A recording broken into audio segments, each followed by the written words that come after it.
Who calls us God? My generation. I know, like old people. Yes.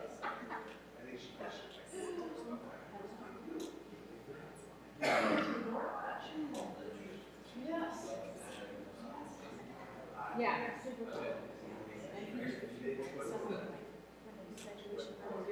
Once it takes off.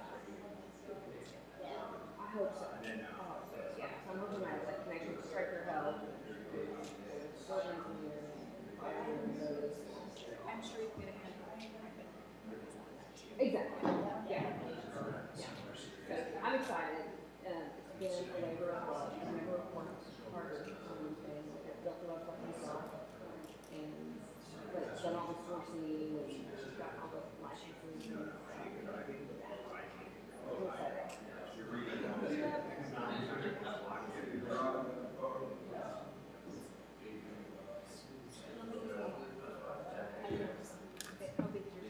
so it's the trailer is 6 feet wide, 8 feet long. So we have the plan is we have ordered 2 7 cubic foot freezers, like chest freezers. And we ordered 10 foot or 10 cubic foot chest freezers for our basement. And so we're doing the math on that and the volume that we can tap in the trailer and on the cost over 5.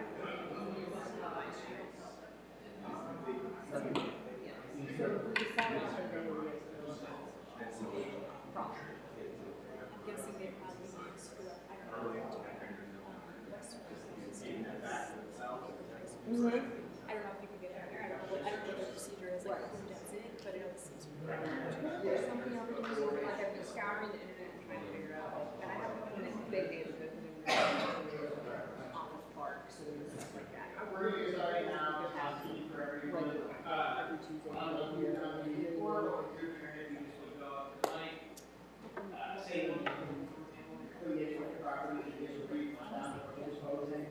Commissioners will probably ask you some questions, then there'll be a vote. So just so you guys know, and we're invited. Great.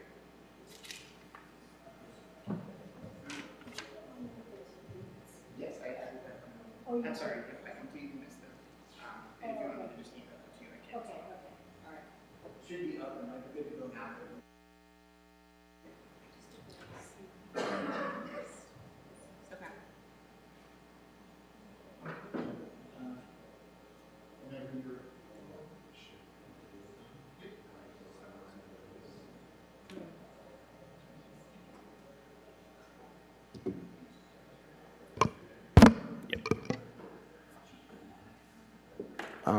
The time is 5:02. I'm going to call this meeting to order. Casey, could we have a roll call, please? Katie? Here. Christy? Present. Dana? Present. Dan?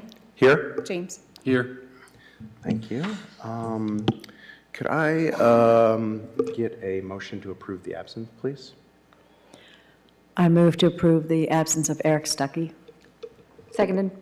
All those in favor say aye. Aye. Aye. Are there any changes to new business? Not a change to new business necessarily, but number 3807 West Vine has withdrawn the application for this for right now. Okay. I am in contact with them, so I'm sure that they're going to propose something new and then come forward, but I just don't think the timing worked out. So that's off the table for this evening. All right. All right, thank you. Do we have any public comments on non-agenda items out there? No? All right. Can I get a motion to approve last week's minutes, please? I'll move to approve the minutes for last month's agenda.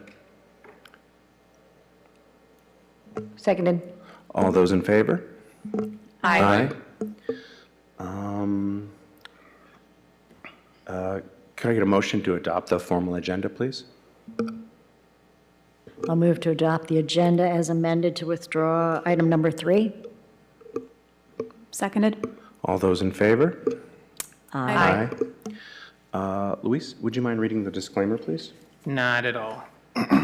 Chapter 16, Section 22 of the City of Kalamazoo Code of Ordinance states, historical preservation is a public purpose. To serve that purpose, the Historic District Commission is hereby charged with the following responsibilities. A, the Kalamazoo Historic District Commission is empowered to regulate work on the exterior of historic resources and non-historic resources in historic districts in the City of Kalamazoo, and shall otherwise have all powers invested in historic district commissions pursuant to the Local Historic District Act, MCLA 399201, and 1970 PA 169 as amended in 1992.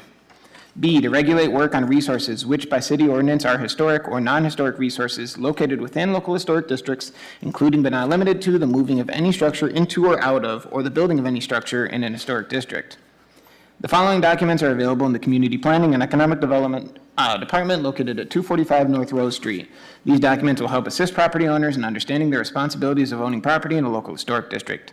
MCLA 399201, 1970 PA 169 is amended in 1992, which is the Michigan Local Historic District Act.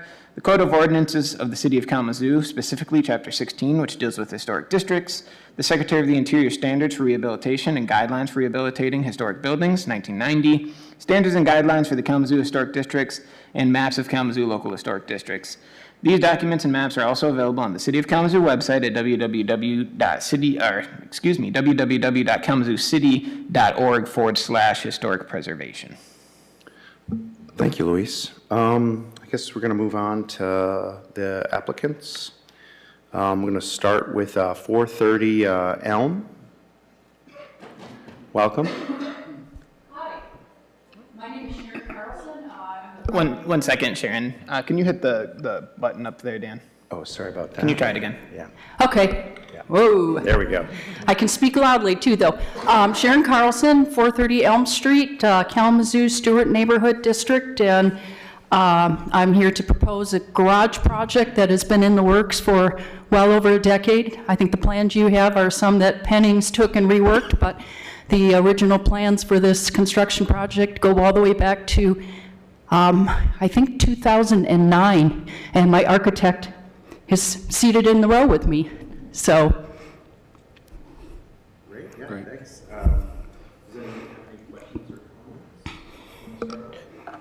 Please make sure to use your mic, sorry.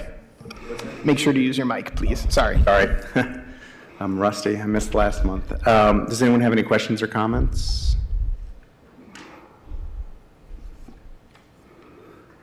Nope.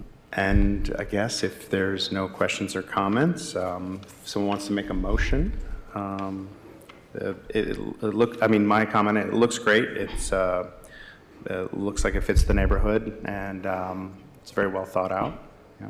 It's been years in the making. Yeah.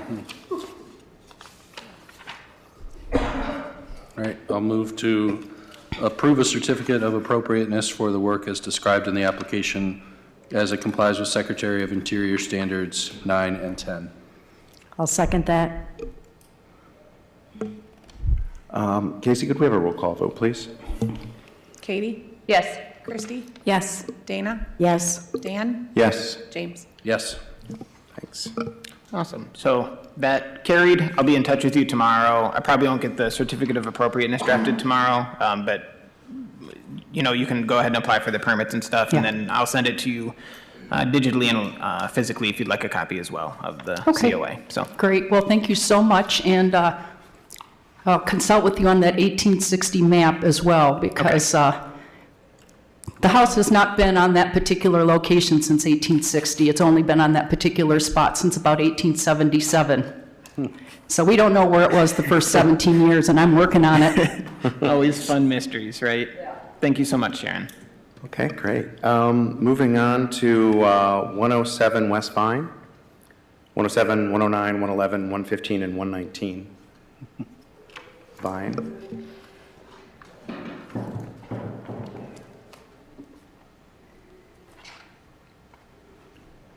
Happy Tuesday, Commissioners. My name is Jamari Bogan. I am the CEO of Bogan Developments and the developer of this project we're calling The Bee on Burdick.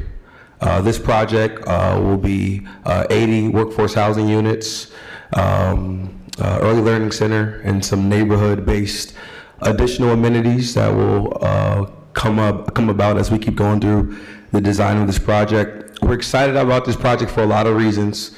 This project will help us remove the neighborhood-based liquor store, which we've bought, and to remove out of the neighborhood there. It'll also allow us to construct, of course, some new workforce housing. We know in this community there's a deep demand for affordable housing, especially in this neighborhood. We're now going to be able to provide that. As a developer and as a community member, I'm really focused on early learning and making sure children have the opportunity to learn. So my first project had this element, and I think it's important to have it in future to help raise the living standards of our children. So we're going to have that component of part of the project. And we do believe that this project does align with Divine Neighborhood Association and their plan, neighborhood plan. We are having a community charrette with that neighborhood on April 29th to get more feedback from the neighborhood, but we're really excited about the project, and I'll let Jason go from there. Evening, everybody. I'm Jason Novotny with Tower Pinkster. I'm our Director of Design and the design architect for this project. I just want to say a few things about the project as it's been imagined, elaborate a little bit on what Jamari said. Certainly, we know that there's value and character to the historic elements and the historic aspects of the neighborhood. We're really bookended, as shown in the illustration here, by a couple of a non-contributing building in building number 1, and then the liquor store that Jamari mentioned, which is building number 6. So the ask of you all is to allow for us to see the larger picture and the opportunity that there is for the neighborhood here by allowing us to develop a comprehensive site for all of what Jamari had mentioned as far as the uses go. We have some desires for outdoor areas and recreation space that would be community-based that go along with the proposed building uses. So I do think that there's attributes and give back that the neighborhood would realize. So as Luis has outlined in our application to the act is to allow for us to remove those structures noted 2, 3, 4, and 5 as part of in-district, which would allow for us to achieve this project's goals, which are what Jamari outlined. So Secretary of Interior Standards, Section 2 does allow for us to view that in kind of the greater good or the greater aspects of the neighborhood and the community. So again, appreciate the sensitivity to the consideration and having been a part of some of these deliberations before, I know that what we're asking is important, but I think there's some really great opportunities that these projects are going to allow us to realize for the neighborhood. So we're here to answer any questions that we can, help give some clarifications to the project or the aspects. So I guess I'm going to lead because this project is very near to where my thoughts were for many years, because I lived basically across the street from this on Rose Street at 904 South Rose for 19 years. And you know, when we got that house, the neighborhood was a little rougher, and we slowly saw it improve. Across the street from us was kind of a compound, and I don't think it was the same exact organization group of folks, but part on the way here came before the commission when I was early on it, and we approved tearing down some, you know, houses that, you know, I went through and there just was no architectural pieces left inside of them across the street, and I think maybe 5 or 6 houses came down over there, making way for this project, or, you know, what would maybe be this project. And so I know, having lived there, talking with my friends and neighbors there, we were, and it took obviously longer than we hoped, sitting with bated breath for this project to move forward. The houses that are in question, I don't know if you guys had a chance to look at them, but they're pretty wrecked. Obviously, anything can be restored, but I know my feeling is that I think, the greater good of that block would be served, and we've already approved however many, 5 or 6 houses getting ready for this, so I don't know, that's where I'm at. Like, I don't know, I've probably thought about that block more than I should have, because I would sit on my porch and stare at it, but that's where I'm at on it. I do need to interject real quick, and I'm sure that a lot of these are going to be things that we talk about. Just for the full transparency, there was an email sent to me from one of the commissioners regarding this project. Specifically, some of the things that were discussed were the ownership of the various properties that are included in this, and then looking at, there is demolition by neglect was also brought up, and then the idea of moving the homes was brought up in the email as well. Just wanted to share it as I received it ahead of time of the meeting, again, just for transparency, and I'm sure that a lot of these things are going to come up anyways. So just wanted to lead with that, and then you guys are welcome to discuss now as well. Sorry to interrupt. Yeah. Yeah, I have some questions about a few of those things. Can you explain to me, I don't, on my time at the commission, I haven't been part of a redevelopment opportunity like this, so do you own the properties now, or are they still in hands of other entities right now? So a few of those we have control over. Well, all of them we have control over. Few that we're going to close on in a few days here, hopefully. So that's where we're at right now. So we're ready to move forward on the project because we now have something called, we consider site control. And once you have site control, you're ready to kind of bring things out to the public to talk about it more. And our partner, Bronson Hospital, is right behind us. We have to talk about that as well. So I have a follow-up question now that you've brought Bronson up. I see that Bronson on the BSNA website purchased two of the properties that you guys are requesting to tear down, I believe. But they purchased them dating as far back as 2018. And I understand that you may not be able to answer this question because you are not Bronson, but I guess my question is, it feels like a similar scenario that came to the commission probably 8 years ago, before my time. I saw it as a citizen, where a local business had bought a block of properties near this, actually, and they said that their intention was they bought the properties with the intention of tearing them down. So to me, what I'm trying to, I guess, just question is, it feels like Bronson has held some of these properties. They've clearly been neglected. There are broken windows in many of them, and they've sat for 7 years, and now they want to work with the developer to tear them down. I'm not saying your project's not great. I think it would be hugely beneficial. But one of our duties here is to ask the questions about the historic structures, because once they're gone, they're gone. So can you speak anything about Bronson's hold of the properties? I think there's a rare opportunity to take a block, as you guys have driven around here, that has not had the investment that other areas has, and really invigorate it by placing capital, amenities, and housing into it. That would now help the local employer, which is the largest employer in our region, now be able to have their staff live right across the street in a project that also is affordable for them. Because right now, many of their staff members drive far to come in, when now they can be right across the street, not just have a place to call home, but really have a place that, that's close, it's beautiful, and it's also really affordable for them. So I think their intent was to create that environment, which I think is an environment that we all would like to see for their employees and for our community. I guess my question is, why didn't they create that 7 years ago?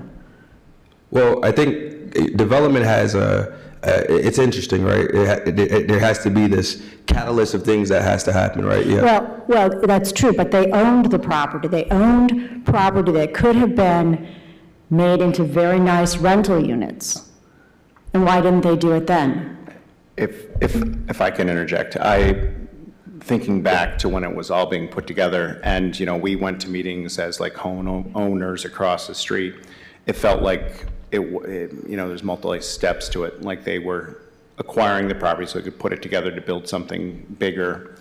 And so I guess my view would be they wouldn't want to put money into it if they thought it would be torn down and developed in a couple of years, I guess. And I don't have any problem with that if you do it in a non-historic district. I have a problem with buying in a historic district with the intent to tear something down. I do want us to make sure that we're staying within the guidelines of the 4 criteria. That Okay, all right, then I'll continue with that. So I think, as my colleague pointed out, demolition is a very drastic measure. And you are asking for permission to demolish not just one house, and by the way, most of the time when people come before us for demolition, it's because there's been a fire in the house and it's totally gutted. That's usually how we see these. And it's usually one house. Now we're looking at permission to tear down 4 houses in a historic district. Yeah. Four houses in the historic district and one that's non-contributing. Commissioner So Underwood. we would have to have really good evidence that the project that you're going to put in is a good project in order to find under your, the exemption that you want to show. And I find that you've produced no sketches, you've produced no renderings, you have not produced any of the other criteria that have to be met in order for us to find this. You haven't obtained necessary planning, zoning approvals, financing, or environmental.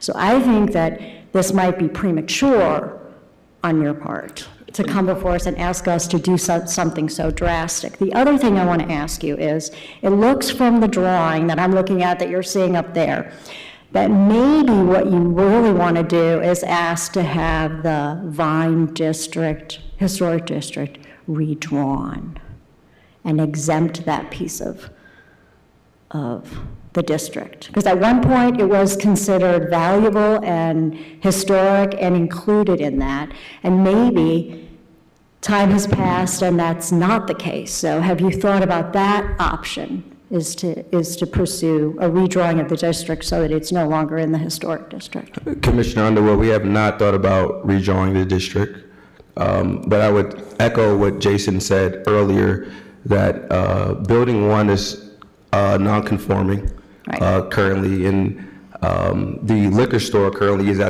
outside of the It's district. outside of the district. Right, and so the focus, I mean, if we really want to stare at a few parcels, would be the 3 parcels that are actually on one site. Right. Okay? And so that's what we're staring at here. And again, we do believe that the project that we're going to bring forth is going to be transformational for this side of the community, which has not had investment. And we will also bring forth affordable housing, an early learning center, and other neighborhood-based amenities that really would do justice to our community. So in the spirit of that, we understand what those buildings may have meant, but we understand that it also, as we continue to go through the evolution of life and of buildings, that everything has its life. And we believe that these have had its life, but now it's going to bring forth a new energy that's really going to catalyze this part of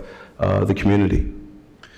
And Dana, I do want to point out as well that the stuff about the drawings, in conversations with Jamari, this was something that I felt we didn't want to have something come with drawings that maybe they weren't all the way ready to look at and then have to come back later. So that's the reason that there weren't super detailed drawings put in there yet. That's why looking at this more phased, I don't want people to get the impression, first of all, I want people to know, first of all, that I talked with Jamari throughout this entire process, and we kind of landed on the idea of doing it in 2 separate ones. So there can be fully fleshed ideas, I guess, when the time comes. I don't want it to appear that that wasn't an oversight by any means. That was that was something that we discussed at length when preparing for the meeting as well. So I just wanted to put that out there as we continue along. So you had mentioned Bronson is a partner on this? Yes, they have land that we're working with them on that'll be transferred. Okay, because I think, and you would know this more than me, but the original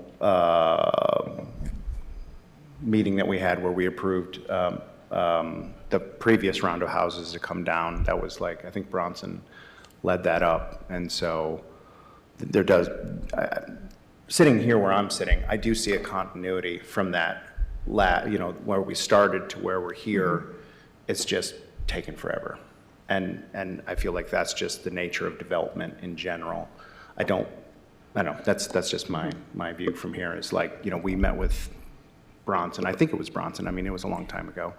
And then, yeah, so. I guess I don't disagree, but I feel like it's a slippery slope, and that's what I'm trying to like find my footing on, is that whether it's Bronson or another company, I know nothing we're talking about is setting a precedent, but what's to then stop? If we let these 4 houses go, what's to then stop another company from buying up another block 10 years from now? And then, to me, that's how the truly historic areas shrink a little bit by a little bit over time. So that's kind of what I'm And I get grappling that. with. I feel like having sit there and stared at it over the years, I mean, it's already shrunk. I mean, that block is already wrecked. Like, the buildings that were torn down, there was not one scrap of architectural interest. Like, we went over to, like, look for doorknobs, and there weren't even any doorknobs. So, like, I feel, it's a tragedy that that block was lost to time, but, like, the houses that are still there, they, like, if you look, like, it's one little block of them left. And, my fear would be that we say no, and then they're like, okay, fine. And then nothing happens. And so, like, we as a commission have already approved 6 houses to be torn down, and it's such a big empty lot, and then, these houses are already so far gone. I don't know, that's where I'm sitting. Again, I'm not in favor of approving anything that I haven't seen. Yeah. And whether they're renderings or detailed sketches, nothing has been produced that even remotely suggests of what's going to be in their place. So are you that's why I'm saying I think it's premature. Are you saying you would feel better making a more informed decision about a demolition if you saw what the next step would be?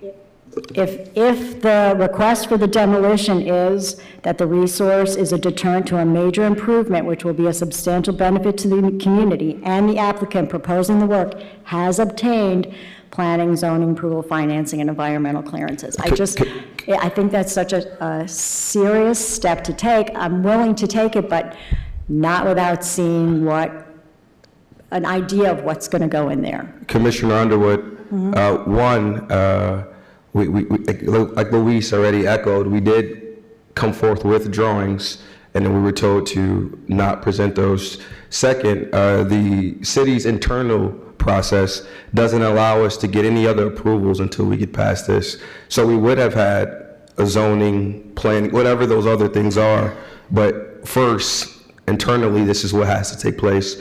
So we were just doing the city's process and following it and doing what's right by our community. We weren't trying to overstep, but we were following internal processes of our city government. And I hope you understand that we're following the guidelines that we've been given as well. Understandable.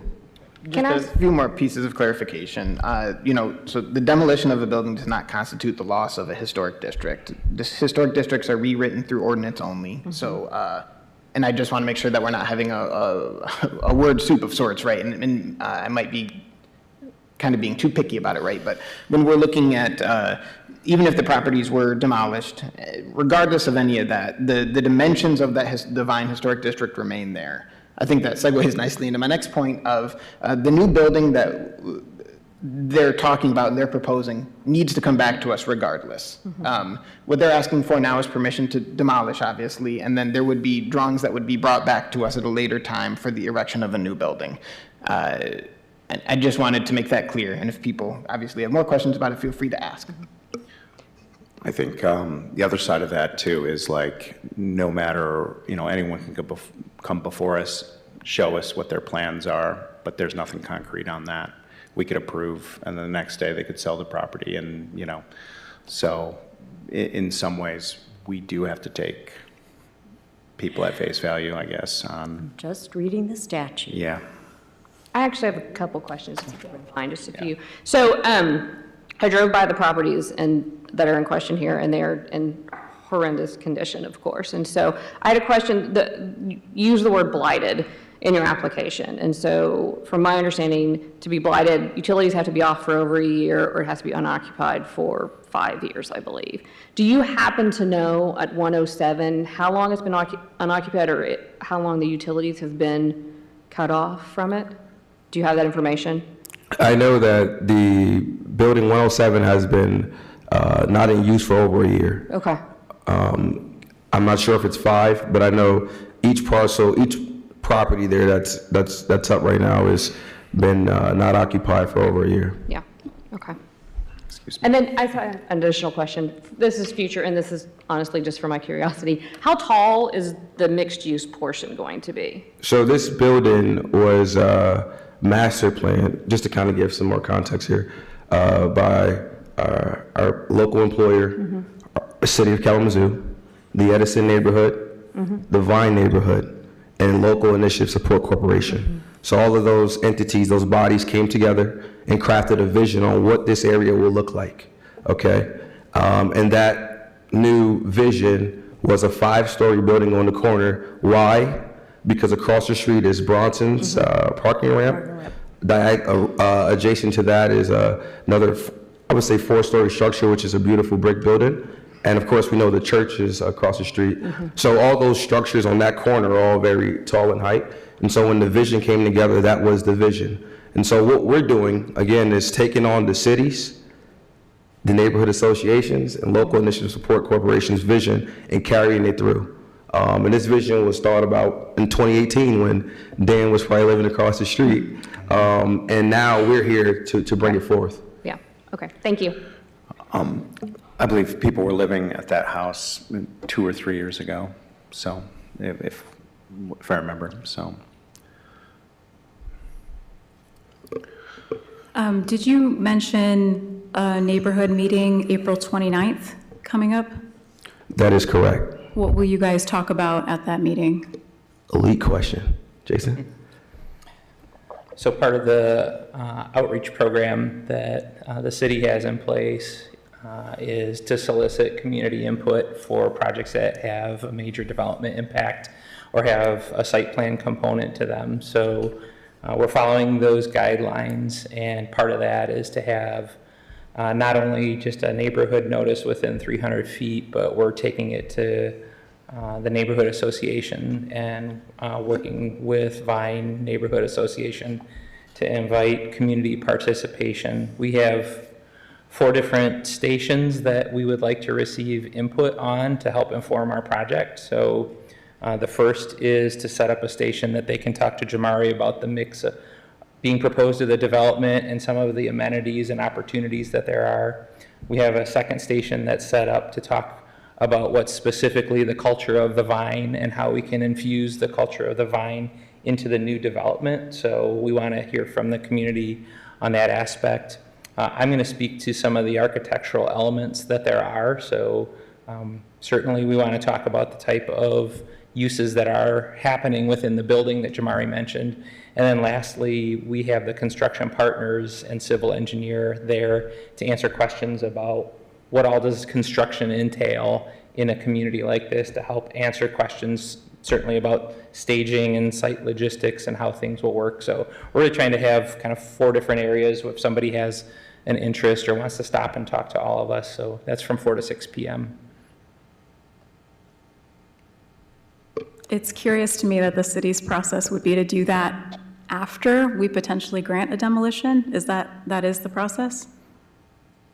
Anybody know? I can't speak to other That processes. seems backwards to me, because like, I don't know.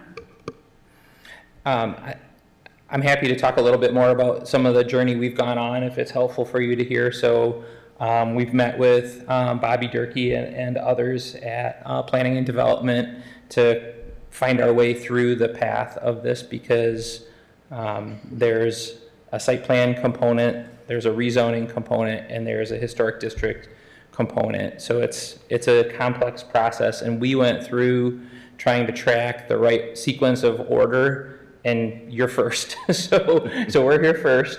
The application for rezoning has been submitted, and that rezoning planning commission hearing is May 1st. So that is the next step as we understand it. And then after the planning commission, we would be coming back to you all, which is what we talked to Luis about, is a two-step process. So talking about removal of homes first, then showing you the visuals of what would be prepared. After those steps, we would then be moving to city commission for the planning commission's ratification of a rezoning. Then we would have site plan. So that's kind of the sequence of operations that we had talked through with city staff. Again, I know that everybody's got a different charge too, so I can appreciate that there's what you're supposed to do as compared to what the other entities are doing, but this seemed like the path forward for us. Yeah, thank you. Does anyone else have any more questions? I'm curious, and I don't know who up here would be able to speak to this, maybe commissioners who've been in this is their second term. This is only my first term, or Luis, but I wonder how this project compares to other ones, like the building actually that factory is in just across the street here from us. Yeah. That seems like there must have been similar kind of development discussions to have that building put where it was here downtown. I don't know. I don't remember It used to be specifically. the police station, Oh, yeah, right? there was a police Yes, it wasn't, station. yeah, it was But not that was torn down yeah, before. it was junky. Yeah, there wasn't, it was mostly in a parking lot. I think Okay. that made it a little bit easier. Got it. I mean, I can only attest to one, which was the Archdiocese application to demolish homes over on the Allen Boulevard.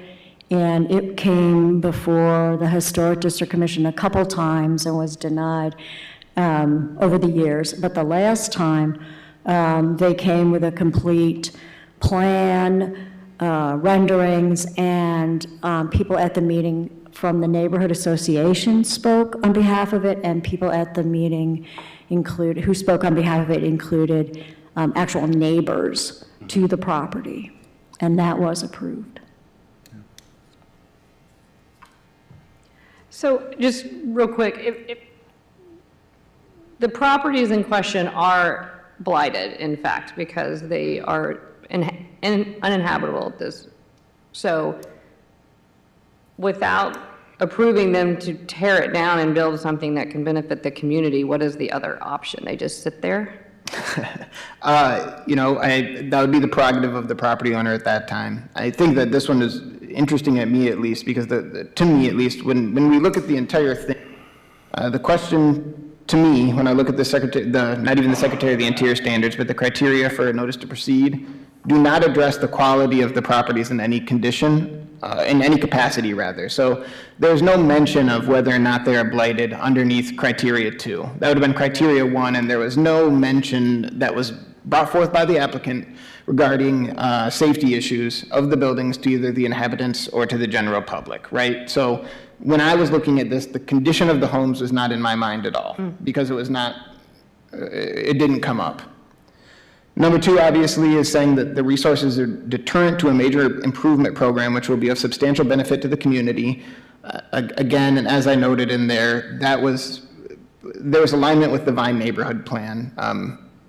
And just to kind of walk you guys through my report then, took substantial benefit out of kind of subjective land and into objective land because of the alignment. Yeah. I thought